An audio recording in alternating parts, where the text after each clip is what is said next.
we're trying to make products that are like as beautiful as they are functional. And what we found is people are actually more inclined to use it because it feels like a more premium, elevated experience than working out with some of your like rusting weights that have the powder coating chipping.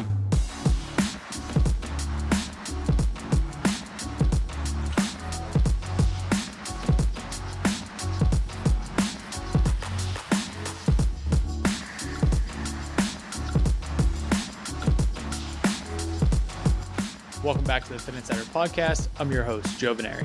Today I'm joined by Max Kislevitz, co-founder of Bala. In this episode, we discuss the company's design-forward approach to fitness equipment. Max talks about starting Bala as a side project before scaling rapidly during the pandemic. Plus, he shares the company's mission to Balify fitness for all ages and ability levels. Let's get into it. Hi, Max. Welcome to Fitt Insider. Thanks for joining us. Yeah, thanks for having me. Looking forward to chatting today. I was telling you, a little bit before we hopped on, like I've watched from the outside looking in. I've seen Bala out there and now get to hear kind of the inside scoop from you. So to kick things off, maybe just introduce yourself. Tell us about Bala. So my name's Max Kislevitz. I'm the co-founder of Bala along with my wife, Natalie. And Bala is really a design-led approach to fitness accessories and equipment. We've not hung our hats on connectivity. We're not making products that do 10 things or promise to do 10 things well. We're sort of singularly focused on making high quality fitness accessories and equipment, both from a design perspective as well as material perspective, to sort of do for fitness accessories and equipment what's been done for all the adjacencies. Like you look at athleisure or boutique fitness, and these are really thoughtfully designed pursuits. So we're trying to do that for the products that you're actually working out with.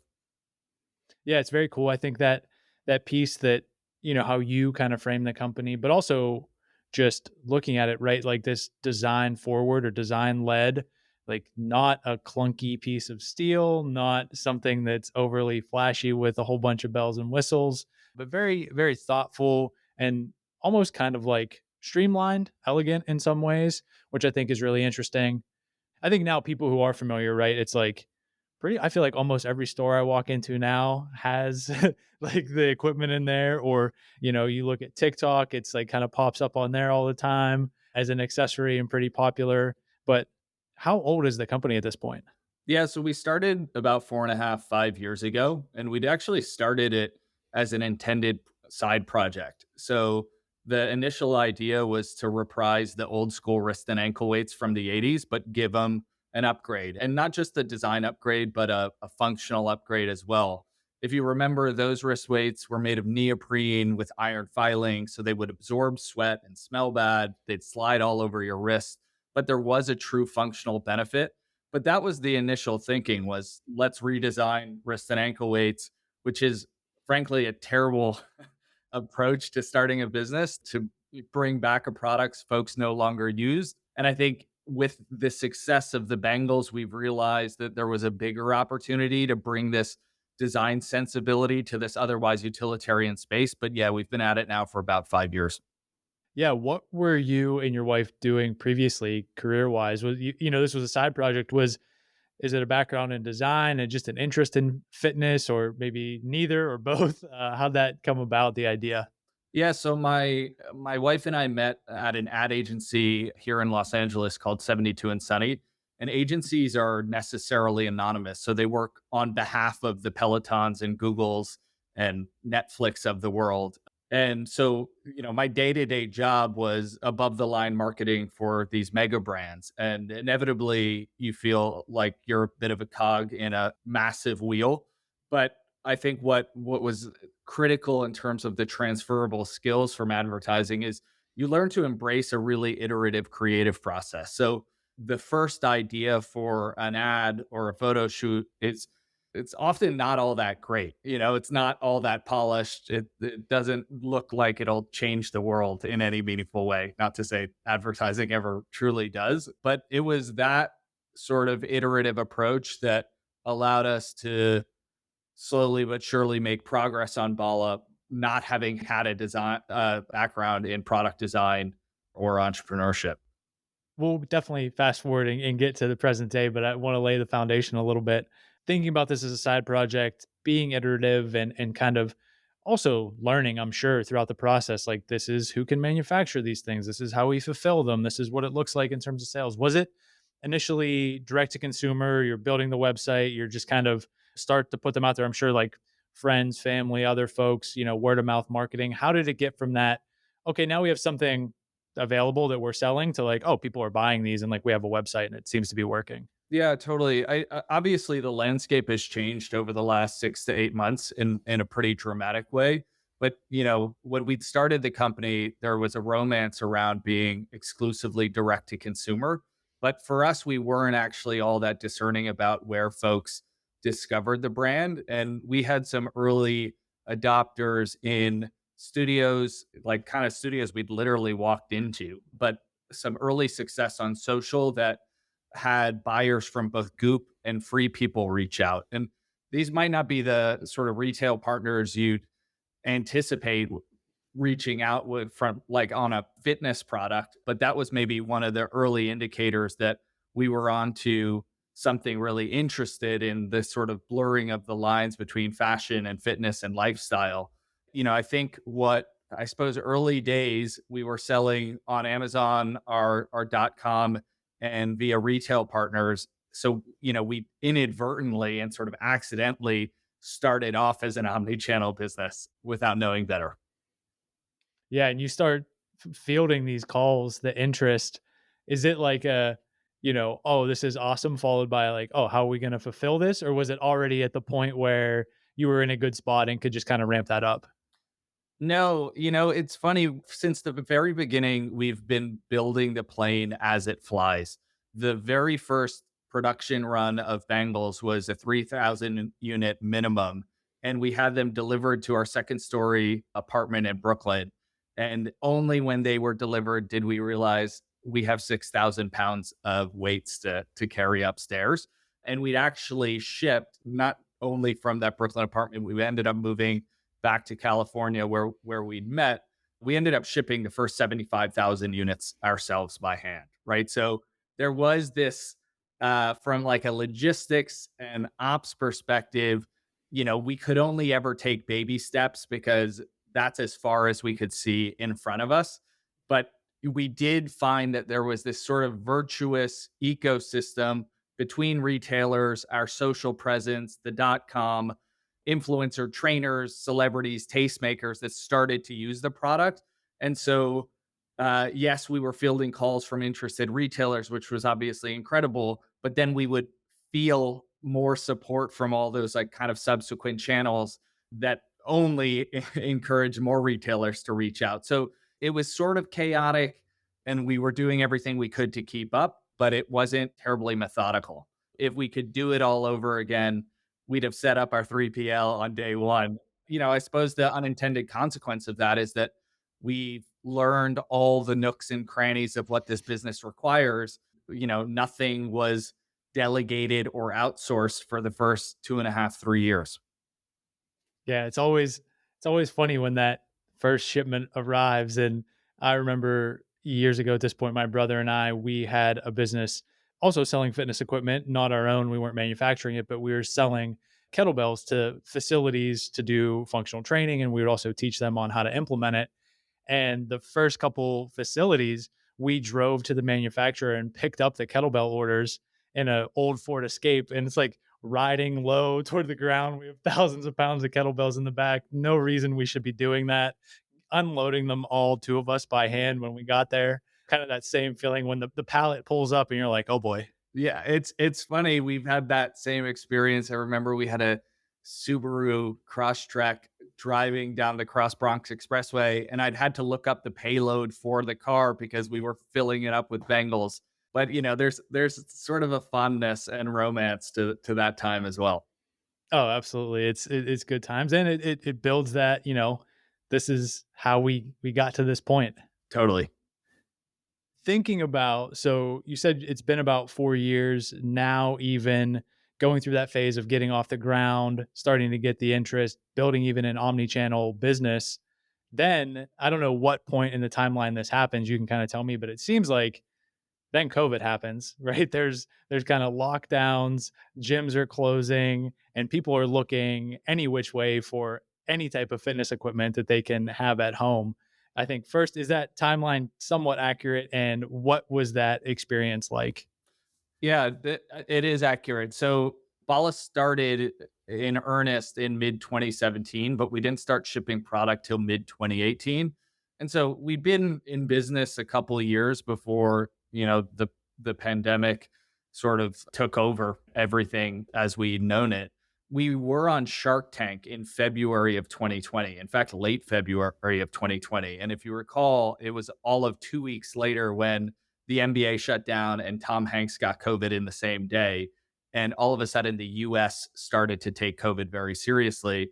And in that chaos, folks were, exactly as you said, looking for ways to stay fit from home. And so, where Bala was growing slowly but sustainably and manageably in the first couple of years of the business, like we'd had the sort of proof points in terms of product market fit, all of a sudden we couldn't keep Bangles in stock. And there were supply chain disruption in terms of actually making the product and getting it to us. But more meaningfully, there was just incredible demand relative to what we'd otherwise experienced. And so Bala became this sort of darling fitness product in the pandemic. We were sold out for 30% of the year. And even having been sold out for 30% of the year, I think we grew 8x to that we'd done the previous year. When you go looking back at that, when was that Shark Tank recorded for it to drop in February? So it was recorded in September of 2019. So I remember it's being like about 5 months. And obviously, like the pandemic is tragic set of circumstances, but it was a really meaningful platform for us at what ended up being sort of the perfect time from a visibility perspective when at home cooking and fitness were probably the two categories that grew the most in the context of the pandemic. Yeah, because I remembered you guys being on Shark Tank, but I didn't realize the timing was such that, just serendipitously, like it had to have played out that it was already recorded, that it was already lined up to get released. And then that coincides with the pandemic. It's crazy. It's wild, honestly. I mean, it was February 28th that we aired on Shark Tank, and I'd actually quit my day job all of a week before that. And 2 weeks after having quit my day job, that company that I worked for ended up furloughing all their staff. So it was just a wild series of events. We were taking our own sort of entrepreneurial plunge and going all in on Bala with the prospect of the Shark Tank airing, not having any idea that we would be sheltered in place along with sort of the rest of the world. And when you think about sort of operating and scaling the business in that context, I was living with my wife, my brother-in-law and sister-in-law in a tiny house that we were terrified to leave. But meanwhile, there was this sort of like social phenomenon of like rabid fandom for this product that, like I'd said, we'd anticipated only being something we'd ever do on the side. Yeah. So at that time, you had already quit. Did your wife quit her job as well? Kind of pre Shark Tank airing, pre pandemic? Yeah, we were essentially funding the business through my day job. And it's funny, there is this romance associated with, taking the big leap, but for us, we kind of white knuckled it as long as we possibly could. And so Nat had been full-time on the business for about a year, and then I quit to go all in at that point as well. Yeah, I think that's really interesting and like a lot of times a misnomer that like, oh, you have to quit, no plan B, no backup, no other income. Like, well, shouldn't you just run it and potentially bootstrap it to the point of like it being undeniable such that like when you do go all in, it's a matter of like accelerating that business as opposed to like hoping that it works. Obviously, there's a million different ways to be successful and it doesn't hold true for everybody, but I think sometimes it can just be misguided depending upon individual circumstances. Yeah, look, I totally agree. And I think actually doubling back on this concept of being like iterative in our approach, it's because, we didn't conceive of Bala in a presentation and fine tune it and beautifully design it and develop a conviction that it was going to work exactly as authored. we actually had an ongoing conversation with our growing community. We embraced experimentation so that when we ultimately did leave our day jobs to go in on Bala, it wasn't theoretical. Like we had sort of fine tuned the brand positioning. We had refined the product. We had started to get our ducks in a row from an ops perspective. And I think if we had left our jobs on day one, I don't know that we would have had given ourselves the permission to be as experimental and like to take the risks that we were able to because we worked late nights and weekends on the business. Yeah, it's super smart, and I think valuable for a lot of people as well. So we mentioned your wife had been at it for a year, you quit your job. How many people were there anybody else? Was it was it just you guys and then kind of like outsourced and contractors, partners, or were there any people on the team? Yeah, particularly in 2020, as the business was growing 8x relative to the prior year, we called upon family members. So the team became my wife, her two sisters, and their childhood friend. So it was definitely a family affair. It was five of us through all of 2020. And importantly, we had no idea what would happen in weeks, months, or even years at that point with respect to the pandemic and things returning to any sense of normal.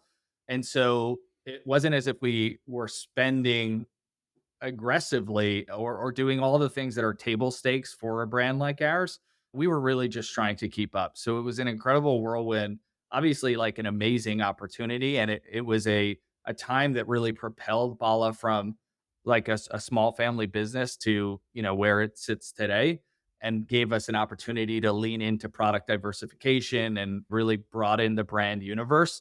But yeah, from a team perspective, through 2020, it was just five people. It wasn't until early 2021 when we hired anyone that didn't have, share our last name and start to grow the team and really professionalize the business at that point. Yeah, you mentioned, and to whatever extent you're comfortable talking about the numbers, I've seen them published in different places, but it was like a few million bucks and then like 10 million and then doubled again to 20 million.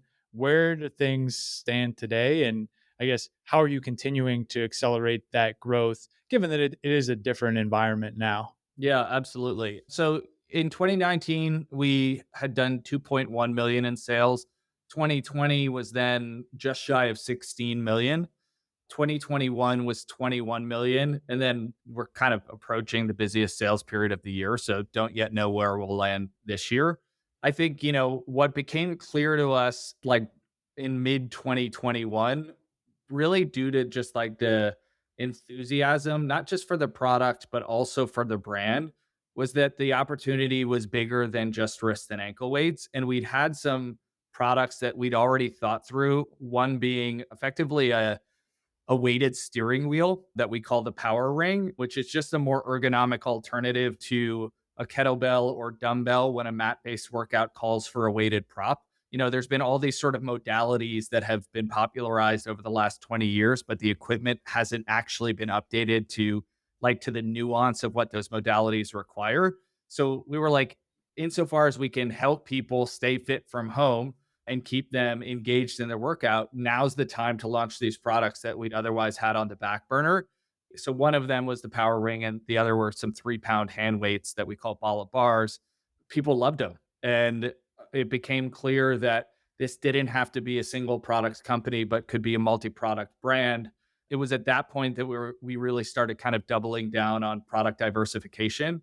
And I think, for us, it's not just about making the like an existing product more pretty. It's like, how can we make meaningful functional improvements with meaningful aesthetic improvements? So we are really trying to do sort of for fitness accessories what Yeti did for coolers in some ways. It's like, yes, it's a premium price cooler, but I have like a like a passionate relationship with my Yeti. You just kind of love it. It's like it performs, it's worth its weight. That's been kind of the approach to continue to grow. And actually, in 2023, we'll launch 16 new products in 2023 alone. So we're getting pretty aggressive from a diversification perspective.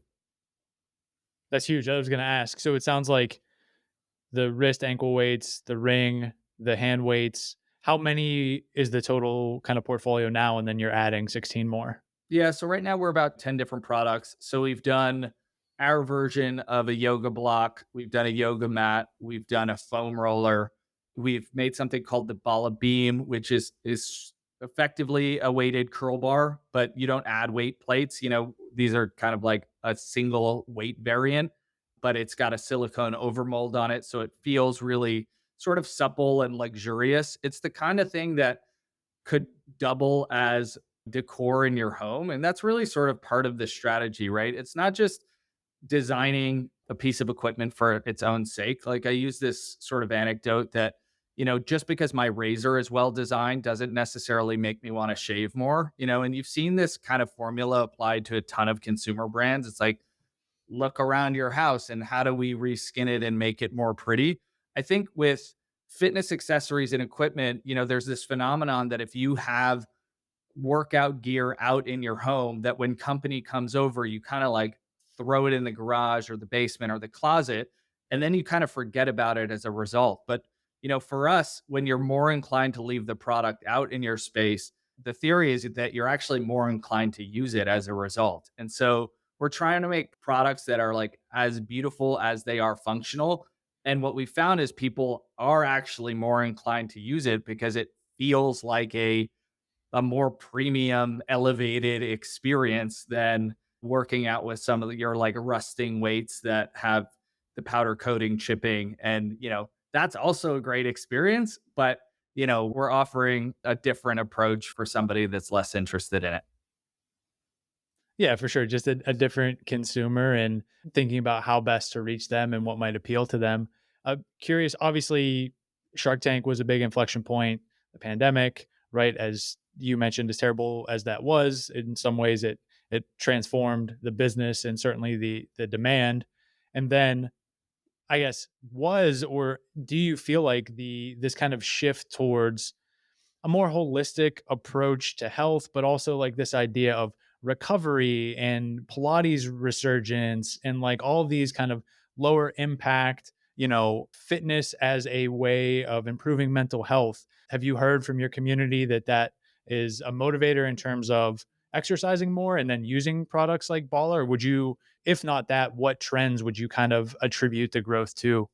We've talked quite a bit about product. I think the other really critical piece of the Bala puzzle is the brand. Most fitness brands are speaking to folks as if we're all aspiring to be the next Olympian. They'll put LeBron in a Nike ad because he's aspirational, undeniably. But what we often feel, especially with just like predictability of that approach at this point, is that it's aspirational to the point of it's being demotivating, right? Like that where the fitness industry is talking to folks as if we're all aspiring to be ultra fit. In fact, most of us are struggling to find the motivation to get off the couch at the end of a long day. And so Bala has tried to approach the category more from a place of like irreverence and play rather than intensity, reps, and results, right? Like, to what extent can we get people moving without creating unrealistic expectations associated with it. And I think it's just kind of when you talk about mental health and fitness, obviously they go hand in hand, but we're trying to create on ramps to getting in shape rather than intimidating folks from ever actually doing so. And this idea that the fitness industry largely contributes to folks feeling unfit is sort of where Bala comes in and says, wherever you are in your fitness journey, it's absolutely okay. We have products that are user friendly and supporting content that'll help you get moving and hopefully have fun doing it.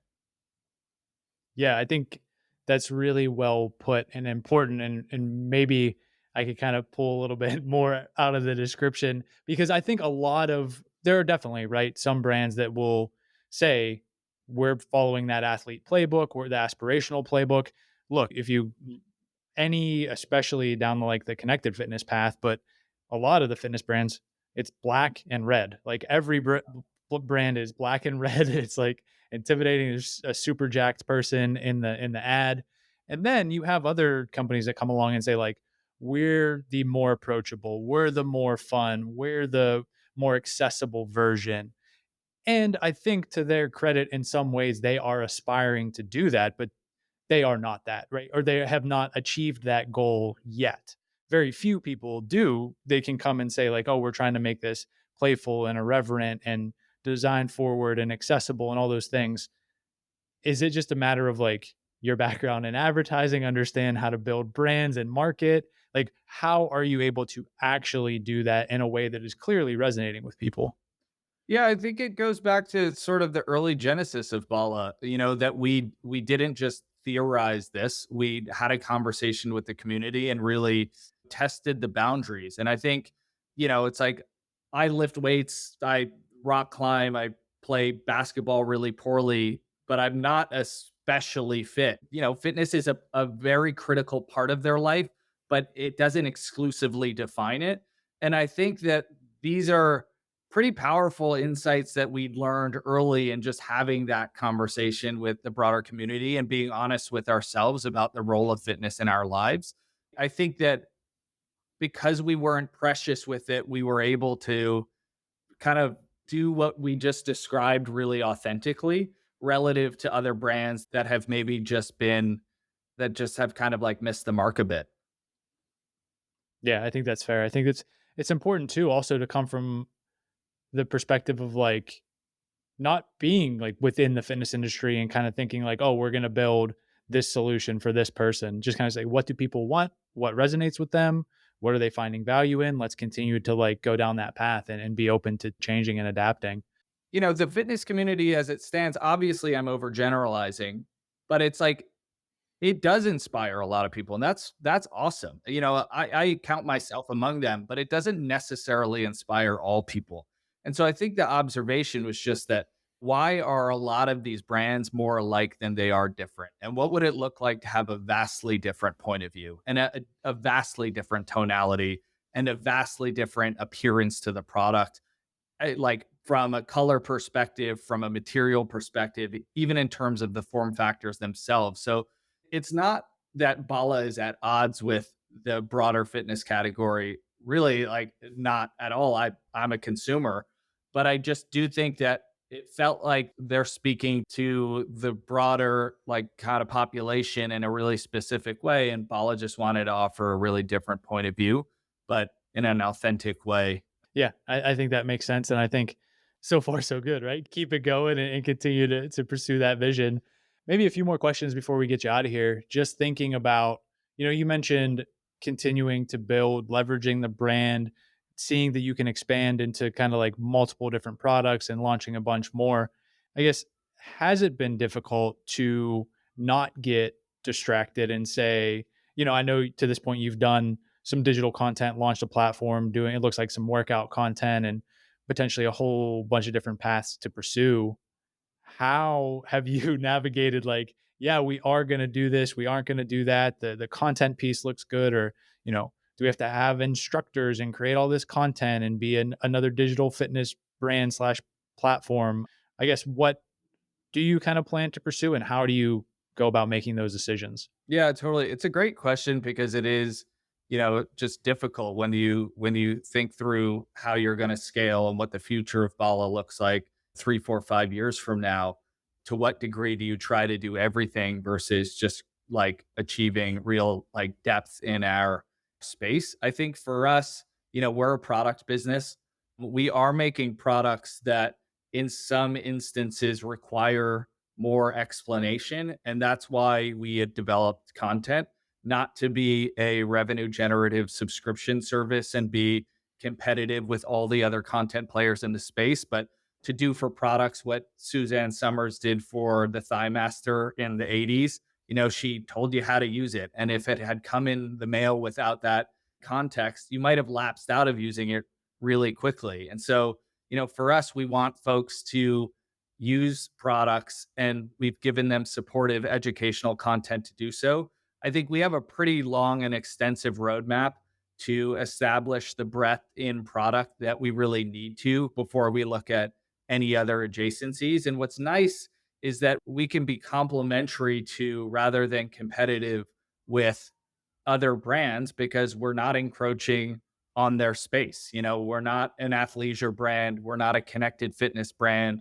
We are not first and foremost a content brand, though we do have a content offering. I think for us, growth is really going to come through continued successful product diversification and then distribution, both domestically and abroad. That's really what we're kind of singularly focused on. Yeah, that was going to be, you kind of hit on it there. My next question in terms of roadmap and expansion, but you kind of gave us the answer there. Is there anything else that you would add to that in terms of that question being like, what should folks be on the lookout for, right? We mentioned the products and the couple different ways that they can expand, but if you have someone who's an existing kind of customer and like obviously loves the brand, who's looking for more, or somebody who's kind of new to it, what should they just have like top of mind? Yeah, I think, we're as thoughtfully and methodically as we possibly can. We're trying to Balify every product in the space, inclusive of net new products. We talked about the Power Ring, which, yeah, it's a weight, but it's a new form factor. It's a new concept for a weight. So, where you walk into any gym, look around, we're thinking about it, as well as those things that, might not otherwise exist. Yeah, and I'm excited, frankly. I think, as it stands today, we're playing a lot in like lighter weight variants. We've obviously got the wrist and ankle weights. We've got like, it's a relatively niche assortment, but I think by this time next year, any and every fitness level, any and every sports preference will be able to engage and participate in Bala in some way. Yeah, it's an exciting time. For folks who are listening, want to learn more, follow along, get their first set of bangles or whatever it else it might be, where would you direct them? So shopbala.com is the website. At Bala, Bala, is the Instagram handle. We're also on Amazon, and we're in a number of sort of beloved retailers, from Saks and Nordstrom to Free People and Urban Outfitters. So you can find us a lot of places. It would be great to connect. Yeah, yeah. We hope folks check you out, and we'll certainly be keeping tabs on everything that's going on. So thanks for making some time today. Thanks for having me.